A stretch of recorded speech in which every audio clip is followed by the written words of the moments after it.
Cosmic Awakening, 1991. Peru, Journey into the Unknown. Sacred Valley of the Incas. By Makāula Nakae. April 23, 1991. Urubamba Valley. Episode 9, to Lake Huaypo, where UFOs appear. The mini tour group consisted of about 10 people, a manageable and cohesive size.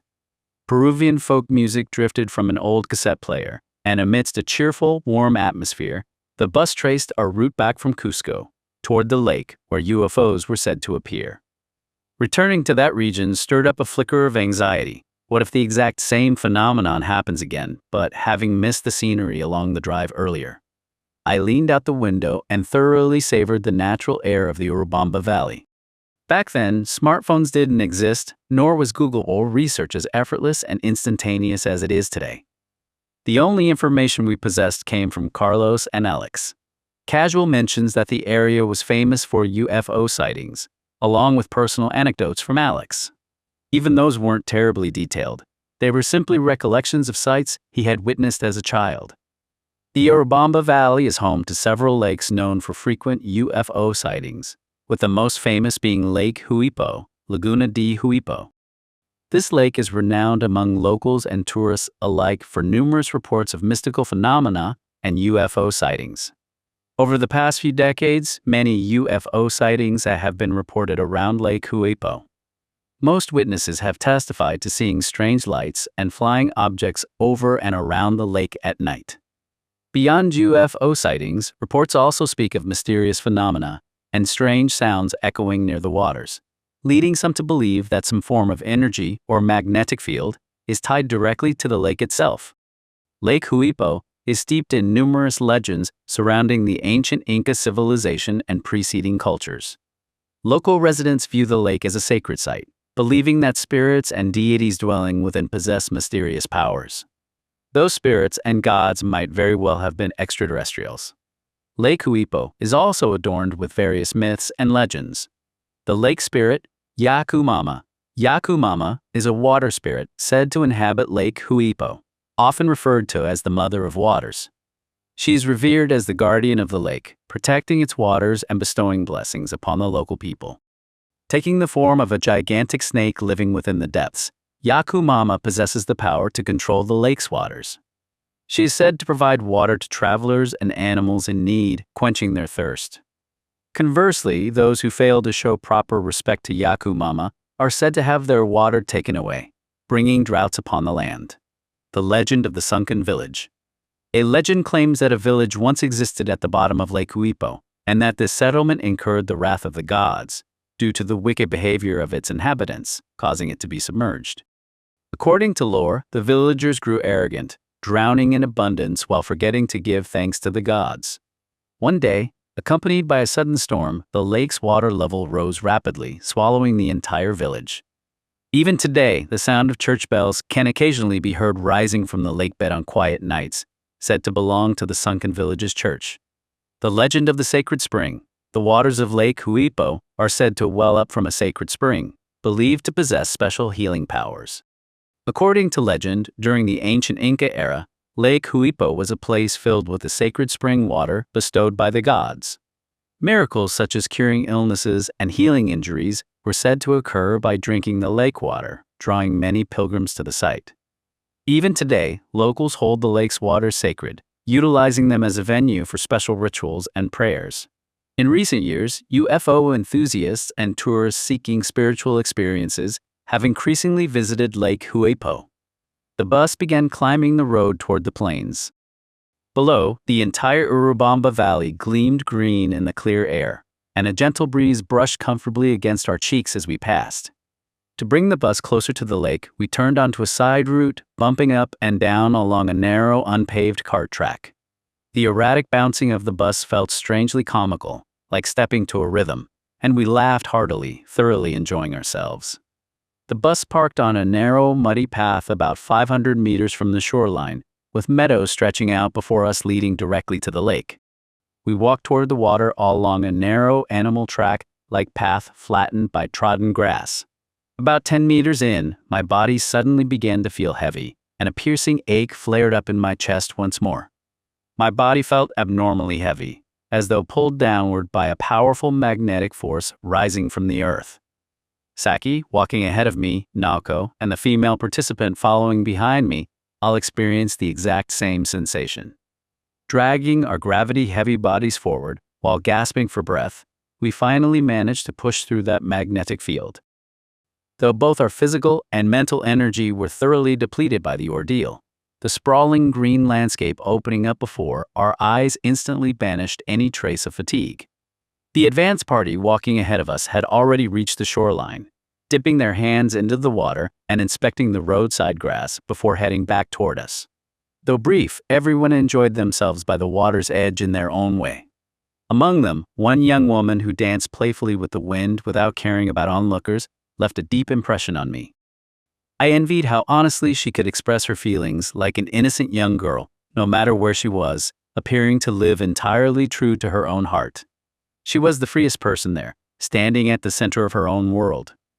Moving fluidly across the boundary line between her internal world and the external environment, she made it seem as though the entire universe revolved around her, while we merely stood at the periphery of her domain. Her figure dancing freely amidst the glowing meadows was striking. Everyone watched her with smiling eyes, seemingly enjoying her freedom as if it were their own. Looking up into the blinding light, the highland sky looked piercingly blue, and the clouds appeared sharp, crisp, and remarkably three-dimensional. Tadashi pointed his video camera toward Saki, asking, "I wonder if a UFO will show up?" Prompting him, she replied, "They might. We need to watch out if the cloud shapes start changing suddenly." Watching from the sidelines, their conversation sounded amusing, and I chuckled to myself. I never imagined coming all this way would lead to staging an operation to summon a UFO. When I told a friend before leaving Japan that Peru was a mecca for UFOs, they joked, "Are you going to sit cross-legged in Peru and try calling down a UFO or something?" It had turned out true like a prophecy, and the thought that a UFO might actually show up now struck me as uproariously funny. Tadashi called out cheerfully to everyone scattered about. "All right, everyone sit down here and let's call the UFO," nodding obediently. Everyone immediately gathered into a cluster, dropped cross-legged onto the earth, and drifted into meditative states in their own distinct styles. When I closed my eyes, the plane was an expanse of pitch blackness, where flickering points of light appeared and vanished. Distracted by the rustling sound of the wind sweeping past, I found it difficult to focus, my attention constantly snagged by the path of the breeze. Peeking open one eye in secret, I saw our guides, Alex and Carlos, sitting with their eyes closed as well. What on earth must be going through their minds as they spend time with Japanese travelers who have traveled all the way to a foreign land just to meditate and summon UFOs? Such thoughts floated through my mind. Ultimately, far from calling down a UFO, I was struggling just to organize my own thoughts. Unable to maintain concentration until the end, I opened my eyes prematurely. Looking up at the sky, I saw the clouds spreading out into strange shapes. As I watched the clouds, the others gradually began opening their eyes as well. They too looked up at the sky first. Yet the destination of their gazes was nothing more than an ocean blue sky across which majestic white clouds raced. Our meditation-based UFO summoning campaign had ended in failure. Thinking back on it now, since it was an impromptu UFO calling session, whipped up on the spur of the moment by a makeshift group of travelers, it was only natural that no UFO appeared. "What a shame," everyone muttered in turn, looking up at the sky above once more. "Well, when the time is right, we'll see one because we're meant to," was the consensus everyone settled on. Amidst this, the subtle aura of twilight began creeping over the surroundings. If we didn't hurry to our next destination, the pre-Inca salt mines, nightfall would be upon us shortly. As everyone raised themselves heavily and began the trek back toward the bus, my body grew heavy again at the exact same spot as before. When I turned to ask nearby walkers if they felt the same heaviness, everyone confirmed they felt the intense pull of the magnetic field, just as I did. That animal track seemed to extend past the bus, winding away toward the distant Urubamba Mountains. Saki remarked on the exact same thing. It made me think this land might be connected via ley lines to the mountains far in the distance. Pushing through the heavy gravitational path, we scrambled onto the bus and departed in a rush toward the salt mines. The surroundings began to dye themselves in twilight hues, and the setting sun started casting its rays directly into the bus cabin. The snow-capped mountain peaks glowed fiercely red in the sunset. The bus appeared to be running past residential outskirts. Suddenly, an indigenous person herding pigs and sheep emerged from the cliffside above a dim field, startling us all. In the narrow alleys of the villages, children chasing chickens and pigs watched our bus pass by with curious expressions. Passing through such small indigenous hamlets, we proceeded further down a single road, cutting through uninhabited grasslands. A desolate, biting wind swept fiercely across the twilight plain, rattling the tall grass growing toward the sky and rustling as it passed over us.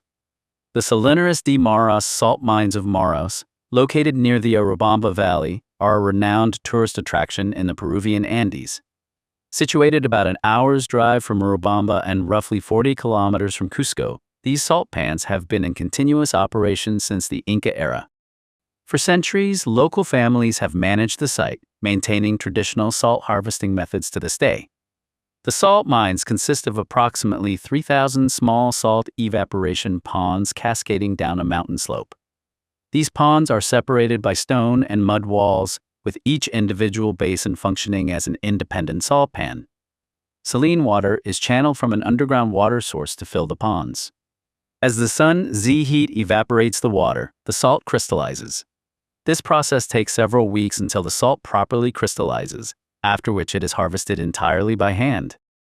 The exact origins of the Mora salt mines remain unclear, though it is believed salt harvesting took place here, even before the Inca civilization. During the height of the Inca Empire, from the 15th to the early 16th century, which spanned the entire Andean mountain range, the economy relied heavily on agriculture and mining, with salt prized as a precious resource. The Incas organized the salt ponds and constructed an irrigation system to channel saline water efficiently, a system that remains in use today. In Inca times, salt was used not only for food preservation and seasoning, but also played an important role in religious rituals and trade. Because of its preservative qualities, salt held immense value as a commercial commodity. Even after the Spanish conquered the Inca Empire in the 16th century, the Mara salt mines continued to be utilized as a vital resource. The Spanish inherited and further developed Inca techniques, making salt a significant commodity in the Peruvian economy during the colonial era, with salt exported and traded to Europe and other colonies. The Maras region is rich in myths and legends shaped by the influence of Inca civilization. Sapanca Uma is a legend surrounding the salt mines of the Maras region. According to this tale, a figure named Sapanca Uma was bestowed a salt spring by the gods, and the saline water flowing from that spring formed the salt pans we see today. One day, Sapanca Uma was performing a sacred ritual in the highlands. Answering his prayers, the mountain gods granted him a salt spring. Using the saline water flowing from this spring, Sapanca Uma constructed the salt pans and brought prosperity to the local people. Myths related to Coricancha, the crucial Inca temple located in Cusco, famous for its golden decorations, also extend into the Maras region and its surroundings. One day, Inti, the sun god, shed tears of sorrow. Those tears turned into golden droplets that rained down upon the Andean mountains. A portion of those golden tears fell upon the Maras region, transforming into the salt mines according to legend. Myths associated with Mount Veronica, Mount Vacahuilca, are deeply rooted in the culture of the Maras region. Known as the Weeping God, this mountain is believed to influence the region through its tears. Vacahuilca is a god of sorrow, and tradition holds that his tears turned into salt, forming the salt pans of Maras. The mountain's tears were laden with salt, which flowed down onto the earth to become the salt evaporation pools. Myths and legends in the Maras region sacralize natural phenomena and geographical features, enriching local culture and beliefs through them. In Maras, where the heritage of Inca civilization runs deep, the salt pans and mountains are passed down not merely as physical landscapes, but as symbols of divine power and history. UFO sighting at the salt mines. By the time we reached the edge of the cliff overlooking the salt mines, night had already fallen completely. Stepping off the bus, we were met by a ferocious gale blowing with incredible force. It was genuinely difficult just to stand upright. Leaning forward to keep from being blown away as we made our way down the sloping path amidst the howling wind, the salt pans finally began to come into view along the way.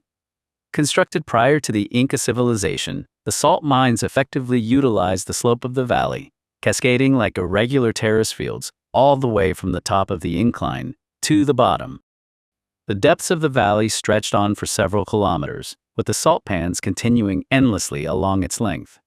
It was so massive that one could say the entire valley opening up before us was made of salt fields, a truly majestic and breathtaking sight. On a whim, I looked up at the sky. Twilight had already given way to a darkening expanse where stars were beginning to twinkle. Instantly, I spotted a UFO period. Though it was roughly the size of a large star, it caught my attention so sharply as it entered my field of vision that I recognized it immediately. Focusing my gaze on the UFO that looked like a large star and observing it closely, I could see it spinning in small circular motions. Noticing me staring up at the night sky, Tadashi asked, "What? Is there a UFO?" I pointed to show him, but because the strong wind kept swaying our bodies, it was difficult to get him lined up in the right direction. Unable to figure out where I was looking, he failed to find the UFO once more. Just then, Nako, who was heading back toward the bus a short distance away, interrupted our conversation by shouting loudly, "Tadashi, if people can't see it, they can't see it. Let's hurry up and go." Laughing, Tadashi replied in a goofy, comedic voice, Hey, all right, understood." Hearing that exchange, we burst into loud laughter as we headed back toward the bus against the backdrop of a tremendous wind gusting upward from the deep valley. Standing together on the slope of the cliff leading down to the salt mines, everyone leaned their bodies into the wind blowing from the valley, enjoying its sheer power. Saiki remarked, "The energy here is incredible." Bending down and pressing my hand against the cliffside slope, I discovered to my astonishment that I could feel a force powerful enough to make my palm tingle with static electricity. I had never experienced such a sensation from touching the ground before in my life. This place has got to be mystical. Imagining the events likely to unfold in a land so thoroughly saturated with the Earth's energy made my head spin. Brushing the dirt off my hand and looking back up at the sky on a sudden thought, I saw that the same UFO from earlier was still flickering and shining. Time was running out, and if we didn't head back to the hotel soon, we wouldn't make it in time for dinner. We quickly boarded the bus and hurried back along the road toward the hotel.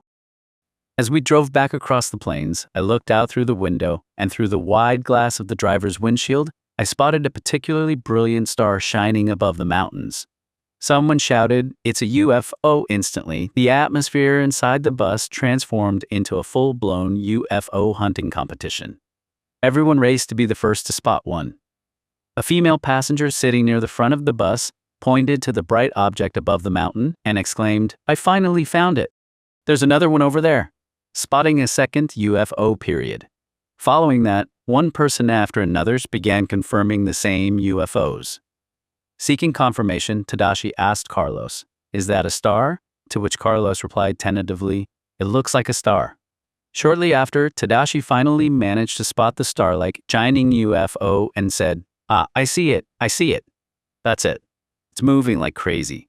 With that, he finally achieved his very first UFO sighting, or rather, discovery. From that moment on, everyone leaned forward out of their seats, calling out, "It's moving, it's moving. Look, it just moved a ton." That is definitely not a star, offering one piece of confirmatory evidence after another. Practically everyone on board confirmed the UFO period.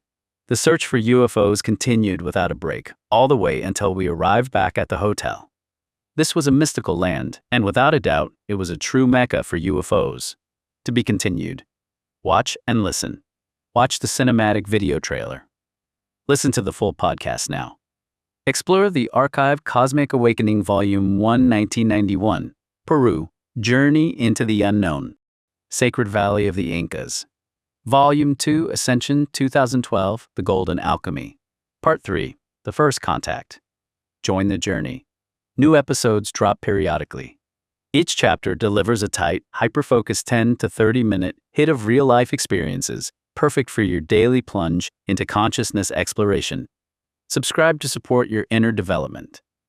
Thumbs up to help push our channel through the algorithm. Comment below. Share your thoughts on today's episode.